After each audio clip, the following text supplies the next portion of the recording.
Spine शरीर की central support structure होती है।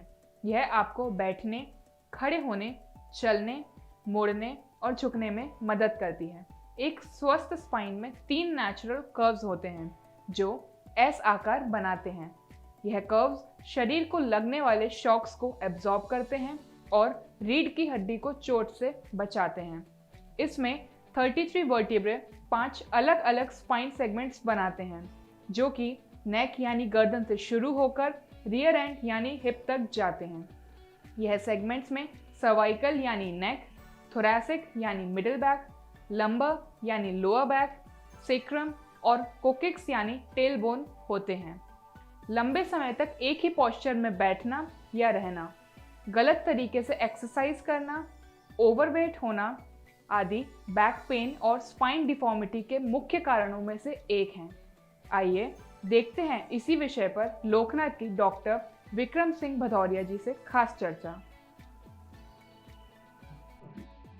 नमस्कार, मैं अभिषेक श्रीवास्तव और आप देख रहे हैं लोकनाथ। आज हमारे साथ मौजूद हैं doctor Vikram Singh Bhadauria ji. Hello doctor. मेरा नाम डॉक्टर विक्रम सिंह भदौरिया है और मैं न्यूरोसर्जन हूँ। यहाँ पर अपोलो स्पेक्ट्रा में प्रैक्टिस कर रहा हूँ as a neurosurgeon and I operate on brain and spine surgery. तो अपने बारे में बताना चाहता हूँ। मैंने यहीं से ही MBBS किया है, यहीं का पला बड़ा हूँ। मैंने GRMC से MBBS किया है, उसके बाद MGM मेडिकल कॉलेज इंदौर से MS किया था, उसके बाद SMS जयपुर से मैंने MCH न्यूरोसर्जरी की है। उसके बाद में तकरीबन 20 साल तक मैं दिल्ली में Apollo max Indian spine injury centre और विमेंस जैसे सेंटर्स में मैंने अपनी सेवाएं दी हैं। उसके बाद मैंने मन बनाया कि मैं ग्वालियर आके वापस यहाँ के लोगों को सेवाएं दूंगा। Okay doctor. So doctor, being a neurosurgeon, आप किस टाइप के केसेस सबसे ज्यादा देखते हैं? किस टाइप के पेशेंट्स सबसे ज्यादा देखते हैं? देखिए, डिपेंड करता है कि जैसे कहते हैं ना, वेदर पे बहुत कुछ डिपेंड करता है कि अगर हम देखें तो ट्रॉमा के केसेस जो है वो सर्दियों में काफ़ी बढ़ जाते हैं। ऐसे ही जो स्ट्रोक के पेशेंट्स हैं या ब्रेन में जो ब्लीड होता है वो सर्दियों में बढ़ जाते हैं। सिमिलरली जैसे वेदर खुलता है, लोग घूमने जाते हैं, बाहर निकलते हैं, हाईवे पे ड्राइव कर रहे हैं, तो रोड ट्रैफिक एक्सीडेंट्स, उनमें head injuries and spine injuries के केसेस बहुत बढ़ जाते हैं। और एक इनके बीच में एक चीज़ होती है जो कि जैसे ब्रेन ट्यूमर्स हैं और स्पाइन की डिस्क की प्रॉब्लम्स हैं, ये तो पूरे साल चलती रहती है, लेकिन यूजुअली वेदर के ऊपर, जैसे बरसात का टाइम है तो स्लिप होने के चांसेस ज़्यादा हैं, सर्दी का टाइम है, विजिबिलिटी कम है, इन टाइम्स में आपको ट्रॉमा के केसेस बहुत ज़्यादा।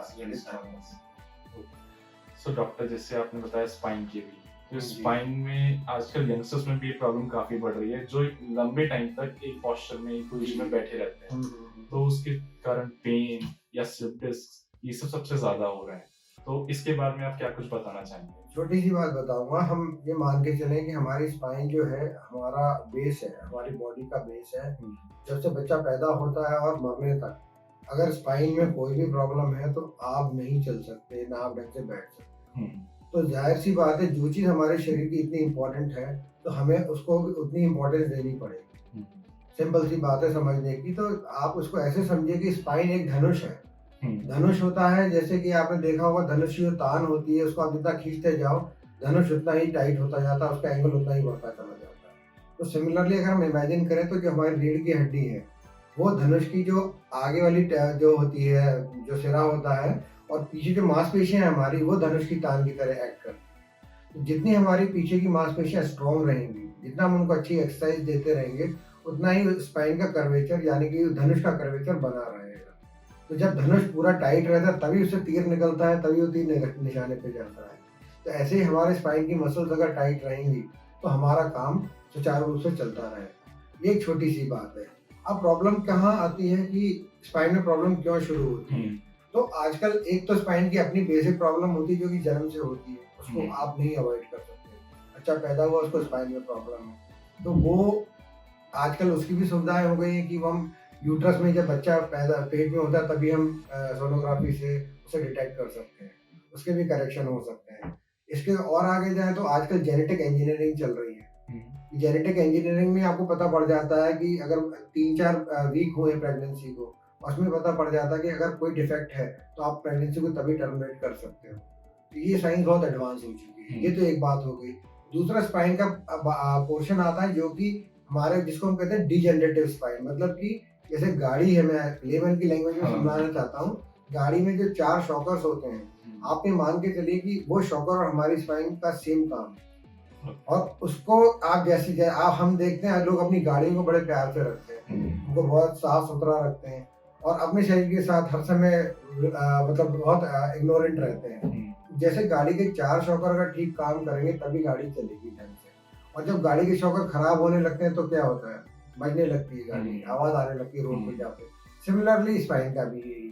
तो हम जैसे अपनी गाड़ी के शॉकर्स का केयर करते हैं, वैसे ही हमें स्पाइन की केयर भी बहुत जरूरी है। इसमें कुछ प्रमुख चीजें हैं जो मैं शॉर्ट में बताना चाहूंगा। एक तो आपका बैठने का पोस्चर जो होता है, एक इरेक्ट पोस्चर जो हर समय एक हेल्दी बॉडी दर्शाता है।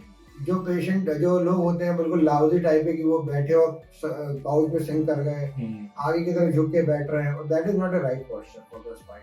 स्पाइन के लिए आप सीधे बैठने की आदत डालिए।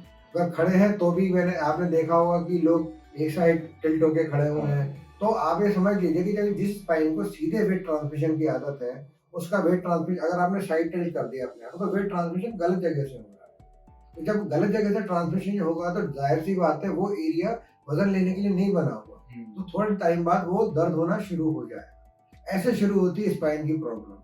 सेकेंडली जो आजकल बहुत कॉमन आ गया है कि फास्ट ट्रैक जमाना है, हर चीज आपको बेड साइड चाहिए, रिमोट है आपके पास पूरे घर का कनेक्शन आपके मोबाइल पर है, कोई उठने की कोशिश नहीं करता।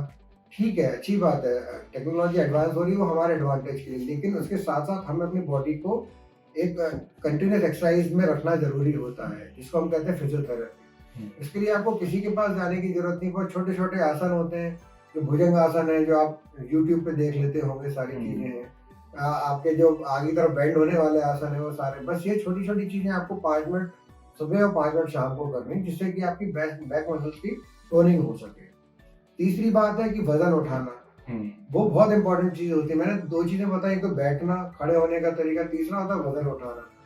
एक साइंटिफिक प्रूवन फैक्ट है कि हमें अपनी बॉडी के 15 से 20% से ज्यादा का वजन नहीं उठाना चाहिए। अगर हमारा 60 किलो वजन है तो आप मान के चलिए कि आप उसका 20% मैक्सिमम आप कर दीजिए, उससे ज्यादा वजन आपको नहीं उठाना चाहिए, क्योंकि आपकी बॉडी उसके लिए नहीं बनी हुई। चौथा इंपॉर्टेंट चीज है ओबेसिटी। आप ये मान के चलिए कि आपका शरीर मान लीजिए 5 फुट का है, तो आपका जो स्टैंडर्ड आपका वेट होना चाहिए वो हर जगह मेंशन होता है। यू कैन ऑलवेज वो हर जगह मेंशन होता है। तो आप देख लीजिए कि आपका बॉडी, अगर आप 5 किलो, आप 5 फुट आपका हाइट है और आपका जो इंडेक्स है वो आ रहा है 55 किलो का, और आपका वजन 75 किलो है, तो आप मान के चलिए कि आप round the clock 20 kilo extra carry कर रहे हैं। तो एक्स्ट्रा जो आप, जब हम स्कूल जाते थे, आपको याद होगा, तो एक बैग होता था हमारे बैग में, जिसको हम कैरी करते थे, थोड़ी देर बाद हमारी बैग दुखने लगती। तो आप इमेजिन कीजिए कि वही बैग जो पीछे था वो आगे की तरफ आ जाता है, यानी कि आपका पेट बढ़ जाता है। तो वो वजन कितना आपको डैमेज कर रहा है आपको नहीं समझ में आता। स्पाइन एक बहुत स्ट्रॉन्ग स्ट्रक्चर है, जिसको डैमेज होने में बहुत टाइम लगता है, और वो सिम्टम्स, वार्निंग साइंस देती रहती है। बट होता ये है कि आजकल फास्ट लाइफ में हमारे साथ प्रॉब्लम हो गई, हम चीज़ों को इग्नोर करते रहते हैं, और धीरे धीरे स्थिति वहाँ पहुँच जाती है कि फिर सिम्टम्स आने शुरू हो जाते हैं, जैसे कि बैकएक होना शुरू हो गया, या पैरों में सुन्नाहट आनी शुरू हो गई, या हाथों में सुन्नाहट आनी शुरू हो गई। तो जब ये सब चीज़ें हो जाती हैं, तब हमें लगता है कि अब प्रॉब्लम है, अब हमें डॉक्टर के पास जाना चाहिए। उसमें मैंने देखा है कि मैं एक और चीज़ शेयर करना चाहता हूँ कि 90% जो हमारे पास ओपीडी पेशेंट्स आते हैं, उनमें सर्जरी की जरूरत नहीं पड़ती है। They are only 10% of the total population जिनको एक्चुअली सर्जरी की जरूरत पड़ती है। एंड ये भी डॉक्टर एक बहुत बड़ा पॉइंट है, क्योंकि जब पेशेंट्स होते हैं, बस पे आने वाला था, एक मिथ जो फैली हुई है कि हमने अगर अपनी रीढ़ की हड्डी का ऑपरेशन कराया तो हम उठ नहीं पाए। तो उसके लिए मैं हाँ कंगन को आरती क्या, ये मैं जिस हॉस्पिटल में काम कर रहा हूँ, यहाँ पे पूरा डेटा है, कुछ किसी से कुछ नहीं छुपा हुआ। यहाँ पर हम जो ऑपरेट कर रहे हैं पेशेंट, हमारे पास बहुत सारी हैप्पी स्टोरीज है शेयर करने के लिए।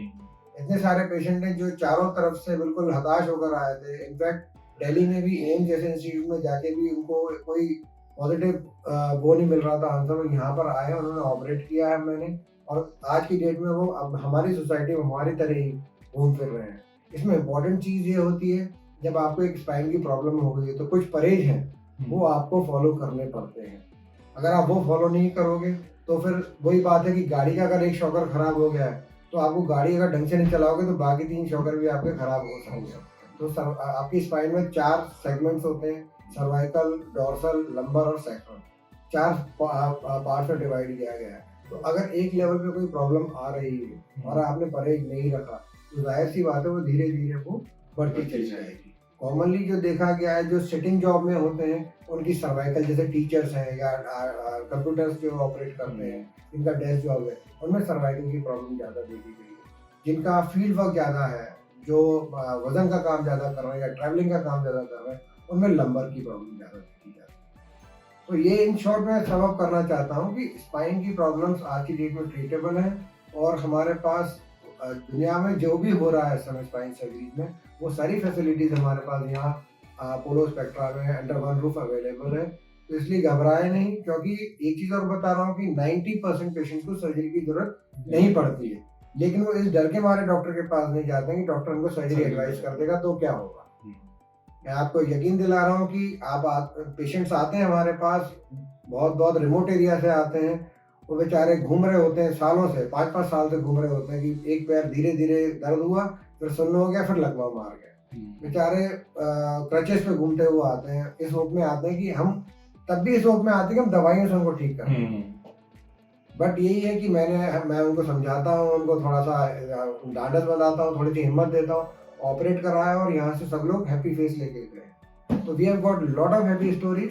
तो आपको चिंता करने की ज़रूरत नहीं है। आज की डेट में स्पाइन की सर्जरीज बहुत सक्सेसफुल है और पेशेंट्स आर रियली हैप्पी।